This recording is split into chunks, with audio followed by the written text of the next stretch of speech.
चार दोस्त स्कूल में पढ़ते थे। एक दिन उन्होंने फैसला किया कि वे रेस्टोरेंट जाएंगे, साथ में बैठकर खाना खाएंगे और बातें करेंगे। वे एक छोटे से रेस्टोरेंट में गए, खाना ऑर्डर किया और हंसी मजाक के साथ अपनी दोस्ती के लम्हों का आनंद लेने लगे। बातों बातों में उन्होंने एक निर्णय लिया। आज के बाद वे ठीक 40 साल बाद इसी जगह मिलेंगे। वे तब तक अपने अपने करियर में व्यस्त रहेंगे और सफलता हासिल करेंगे। शर्त यह थी कि जो सबसे देर से पहुंचेगा वही पूरे खाने का बिल चुकाएगा। समय बीतता गया। चारों दोस्त अपनी अपनी जिंदगी में आगे बढ़ गए। कोई बिजनेसमैन बना, कोई वकील, कोई जज और कोई अध्यापक। सभी अपने कार्य क्षेत्र में सफलता की ऊंचाइयों को छूने लगे।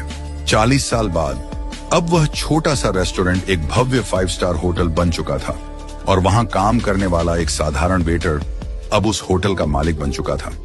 वह भी उस दिन का इंतजार कर रहा था। समय आया और पहले एक दोस्त पहुंचा, फिर दूसरा, फिर तीसरा। वे एक दूसरे से मिलकर बेहद खुश हुए, लेकिन चौथा दोस्त अभी तक नहीं आया था। थोड़ी देर बाद होटल के रिसेप्शन पर फोन आया। होटल मालिक ने फोन उठाया और कहा, आपके चौथे मित्र ने कहा है कि आप लोग खाना शुरू कर दीजिए, वह बस आने ही वाले हैं। तीनों ने सोचा कि शायद वह किसी काम में फंस गया होगा और सबसे देर से आने वाला वही होगा। उन्होंने भोजन किया, पुरानी यादें ताजा की, अपनी अपनी जिंदगी के अनुभव बांटे। काफी देर बीत गई, लेकिन चौथा दोस्त नहीं आया। जब बिल मंगवाने का समय आया तो होटल मालिक ने कहा, बिल पहले ही चुका दिया गया है। तीनों हैरान हुए। किसने? होटल मालिक ने जवाब दिया, आपके मित्र ने।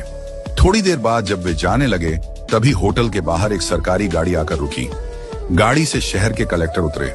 कलेक्टर ने तीनों दोस्तों के पैर छुए और कहा, अंकल नमस्ते। तीनों हैरान रह गए। ये कौन है और हमारे पैर क्यों छू रहा है? कलेक्टर ने नम आंखों से कहा, मैं आपके चौथे मित्र का बेटा हूं। तीनों अवाक रह गए। कलेक्टर ने बताया, मेरे पिता ने आप सबसे मिलने का सपना देखा था। वे बचपन से ही इस दिन का इंतजार कर रहे थे, लेकिन 2 महीने पहले कैंसर से उनका निधन हो गया। मरने से पहले उन्होंने मुझसे कहा था कि अगर मैं उस दिन जीवित न रहूं तो तुम मेरी जगह वहां जाना। उन्होंने कहा था, मैं सबसे ज्यादा देर से आऊंगा, इसलिए बिल भी मैं ही चुकाऊंगा। ये सुनकर तीनों दोस्तों की आंखें भर आईं।